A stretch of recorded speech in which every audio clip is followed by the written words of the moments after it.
Nos chers téléspectateurs de la télévision du Machon Meir, Shalom depuis Jérusalem.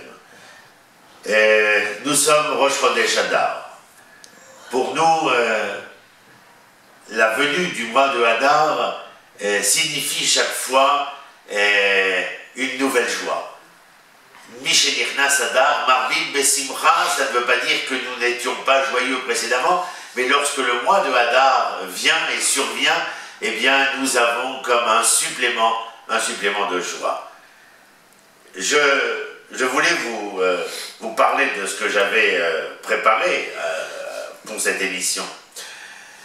Chez nos sages, dans la Gemara de Hérouvin, il est écrit Beshlosha Dvarim Adam Nikar, c'est-à-dire à travers trois éléments, trois choses, trois manières d'être, l'homme est reconnu comme tel. Bekoso, Bekiso ou Bekaso. C'est-à-dire, ce n'est pas simplement le rythme comme ça, lyrique de la terminologie qui est intéressant. Koso, c'est son verre, Kiso, c'est sa poche, et Kaaso, c'est sa colère. Alors, qu'est-ce que veut dire à travers son verre, nous reconnaissons l'homme? Bien, le Rav Yehuda Cohen Kook, Zecher Tzadik Livracha, avait l'habitude de dire, à travers son verre, c'est-à-dire sa manière d'être, lorsqu'il mange et lorsqu'il boit. Il y a différentes manières de pouvoir jouir de ce moment-là. J'y reviendrai dans un instant parce que c'est le nœud gordien de ce que je voulais vous dire.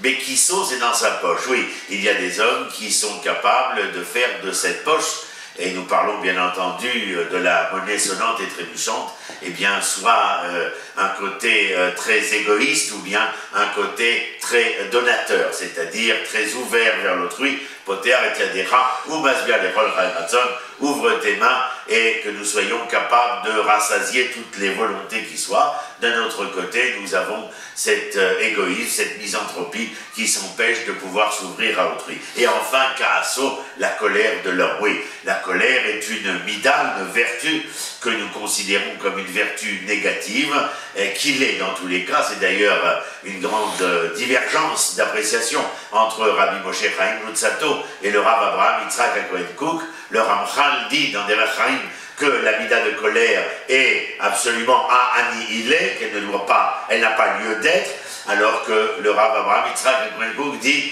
l'Éternel n'a pu créer, générer une mida, une vertu, une valeur, même négative comme celle-ci, si ce n'est que pour une raison. Et dans ce cas précis, bien entendu, eh bien la colère est à annihiler chez tout un chacun de nous dans notre manière d'être et notre comportement.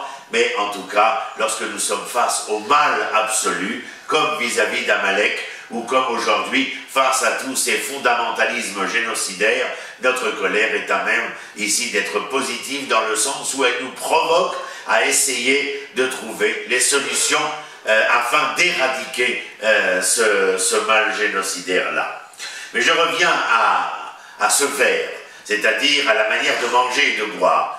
Oui, lorsque le mois de Hadar arrive, bien entendu, chacun pense que Purim est très proche et que Purim, c'est ce banquet que nous allons tous, tout un chacun, offrir à nous-mêmes et à nos familles. Eh bien, de quelle manière devons-nous aborder ce banquet, comme tous les banquets de notre histoire, comme tous les repas de notre histoire? Et nos sages expriment, il y a cette phrase que j'ai notée du prophète Hoshea, Osée, où il nous dit « Antismar Israël el gil ka'amim » ça veut dire « Ne te réjouis pas Israël de la même joie que celle des nations. » Hein, ce n'est pas un banquet où du fait que l'on mange bien et l'on boit bien, alors, comment dire, les conséquences des occurrences d'un tel banquet seront un certain libertinage du propos, un certain libertinage du comportement,